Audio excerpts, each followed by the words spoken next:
میرے عزیزوں، دوستوں اور بزرگوں اور بھائیوں،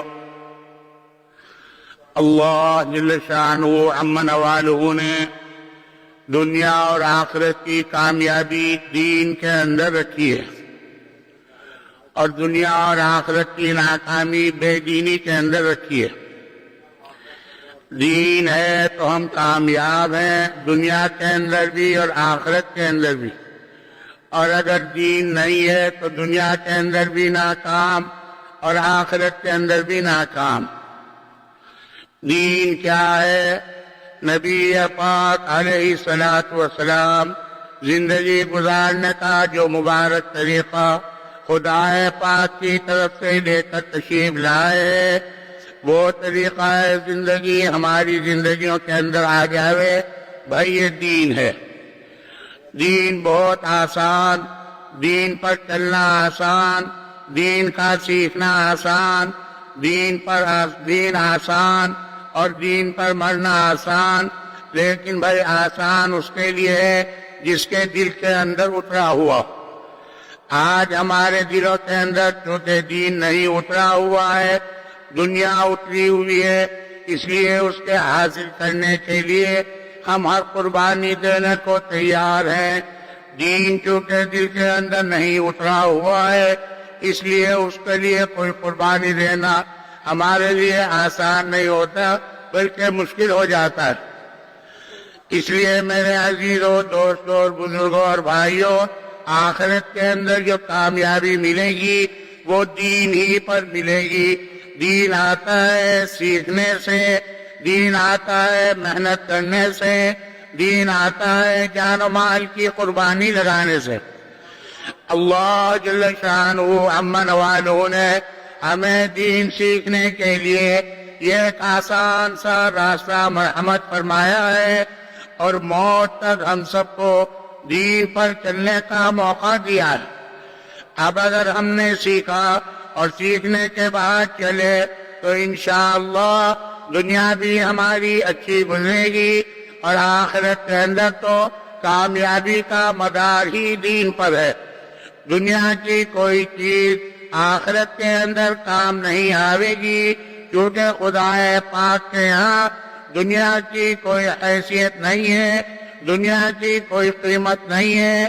اگر دنیا کی قیمت اللہ کے یہاں ایک مچھر کے پر کے برابر ہوتی تو خدا پاک اپنے نہ ماننے والوں کو ایک گھونٹ بھی پانی مرحمت نہ فرماتا۔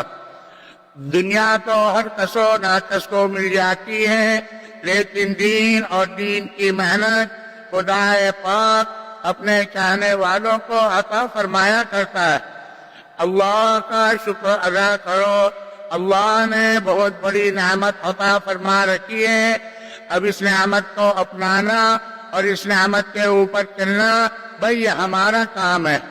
اگر ہم چلیں گے، اگر ہم اس نعمت کو اپنائیں گے، اگر ہم اس نعمت کے اوپر اپنی جان و مان کو قربان کریں گے تو انشاءاللہ مرنے کے بعد تلوارے کے نیارے ہیں۔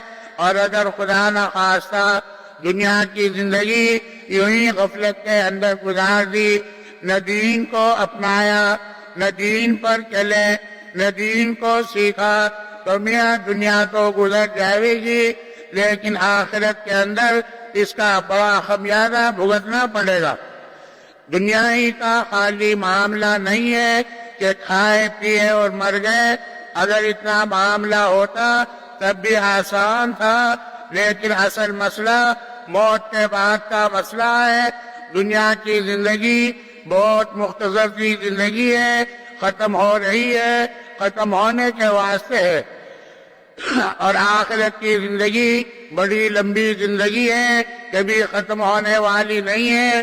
اور یہ دنیا کی زندگی یہ بڑے کانٹے کی زندگی ہے، اسی زندگی کے اوپر آخرت کی زندگی کا مدار ہے۔ چلنے کا زمانہ بہت تھوڑا ہے اور ملنے کا زمانہ بہت بڑا ہے۔ اس لیے میرے عزیزوں، دوستوں اور بزرگوں اور بھائیوں، اس زندگی کو ہمیں غنیمت سمجھنا چاہیے، اور یہ زندگی ایسی ختم ہو رہی ہے کہ آدمی دیکھتے دیکھتے رخصت ہو جاتا ہے۔ میرے عزیزوں، دوستوں اور بزرگوں اور بھائیوں، آخرت کے اندر خدا پاک کے سامنے حاضر ہونا ہے، نبی پاک علیہ الصلوۃ والسلام کو صورت دکھانی ہے اور اپنی زندگی کا حساب چکانا ہے اور اپنے کیے کا جواب دینا ہے۔ اب اگر ہم نے اپنی زندگی کو سنوار لیا، اپنی زندگی کو بنا لیا، تو آخرت کے اندر خوشی ہے، آخرت کے اندر فرحت ہے، آخرت کے اندر عزت ہے، آخرت کے اندر کامیابی ہے۔ اللہ کے سامنے بھی سرخرو ہوں گے اور نبی کے سامنے بھی سرخرو ہوں گے۔ اور اگر بھائی یہ دنیا کی زندگی غفلت کے اندر، کھانے پینے کے اندر، عیش آرام کے اندر گزار دی تو میاں دنیا تو ختم ہو جائے گی، لیکن آخرت کے اندر بڑا خمیازہ بھگتنا پڑے گا۔ اللہ ہماری حفاظت فرمائے۔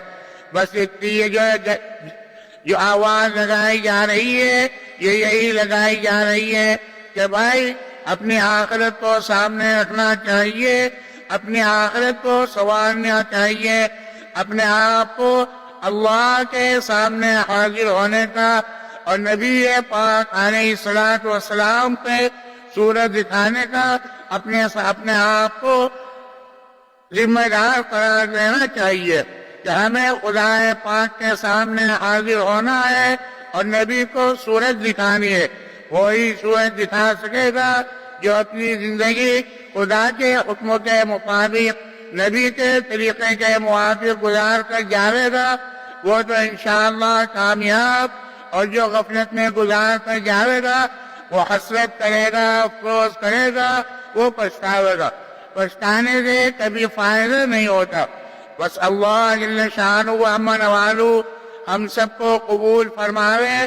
بہت سے اللہ کے بندے وہ ہیں جنہوں نے اللہ کے راستے میں نکل کر اس کام کے کرنے کا ارادہ کیا ہے۔ اللہ ان کے ارادے کو قبول فرماوے۔